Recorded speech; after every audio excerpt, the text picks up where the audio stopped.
Hello, Bobby Torres of Frightbox Recording here. So I have a question for you. Have you ever sat down to mix specifically drums and you're working on your snare drum and your snare drum just is tending to be too loud, and then when you turn it down, it's too quiet. So it's either obnoxious and loud or too quiet and getting lost in your mix. The question is, what do you do about this? Well, I can tell you one thing, it's one of the most common questions that I've been receiving on all of my drum-related videos. And because of that, I've decided to put together this simple and straightforward tutorial, sharing with you the simple secret behind resolving this issue, because it's something that we all face when mixing drums. It doesn't matter if it's live drums or MIDI drums, we all will face this at some point or another. So with that being said, I have an audio sample here. I'm gonna play it back and I want you to pay close attention to the snare drum.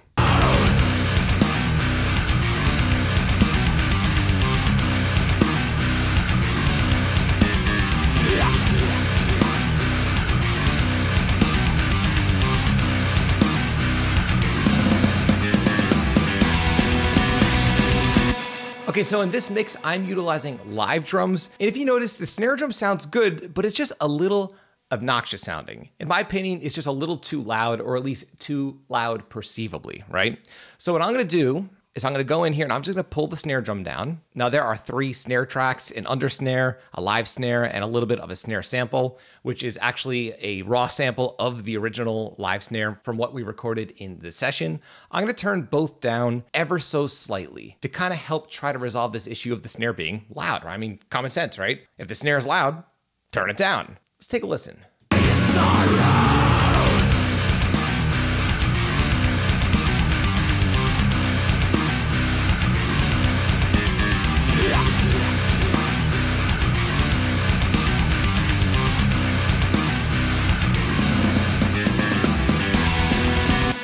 As you can tell, now the snare is too quiet and it's getting lost in the mix. So let me try to crank it back up again. Let's take a listen.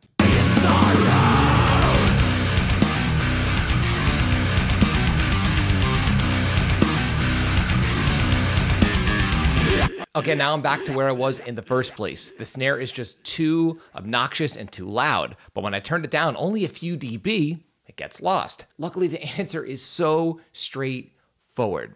Here's the problem. When we mix within a DAW and we're maybe mixing tracks that we recorded in our home studio, these tracks tend to be very sterile and very clean, meaning there is a lot of transient information baked into the source. And this is also true when you're working with program drums.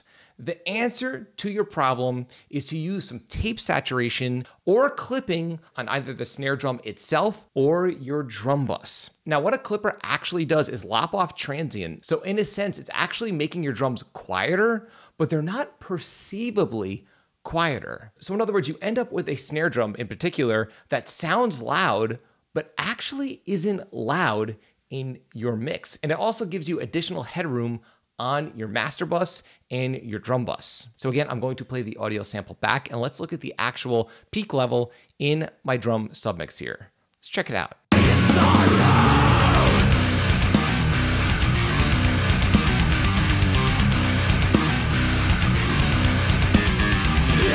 So my snare drum right now is peaking at somewhere around -12 dB.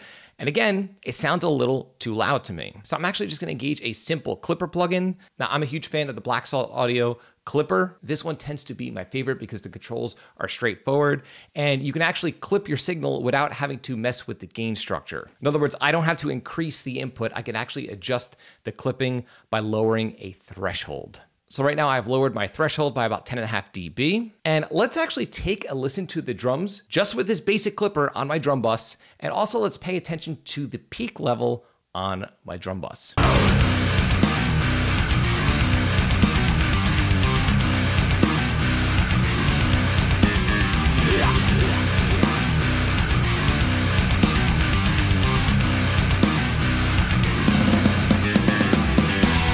The snare drum is now cutting through just as well as it was before, but 2 things are happening. Number 1, my new peak level is -16 dB, which means I'm gaining a few dB of extra headroom. And also, even though the snare drum sounds just as loud, it doesn't sound too loud. That's one of the benefits of using a clipper or a tape saturator and reducing transient on drum hits, is the sound still sounds punchy and perceivably the same volume as it did when it wasn't clipped or saturated, but because the level is actually quieter, it fits into the mix a little more naturally. Now, you don't want to overdo this. If you do it a little too heavily, it will mess with the tone of the snare. But if you notice, the little bit that I applied in this mix helped tame the snare. It's fitting the drums a little more naturally into the mix. And the snare drum is cutting just as well, if not better, than it was when it was peaking at a higher level. Now, you can apply clipping on the snare drum track itself or the drum bus. You're essentially doing the same thing. I usually prefer to do it on the drum bus because in many of my mixes, I'm using more than one snare track. Usually a live snare, a snare bottom track, and sometimes a sample to reinforce the snare sound. So there you have it. If you've been struggling with this issue and commented on one of my other drum-related videos and were wondering how to remedy this issue,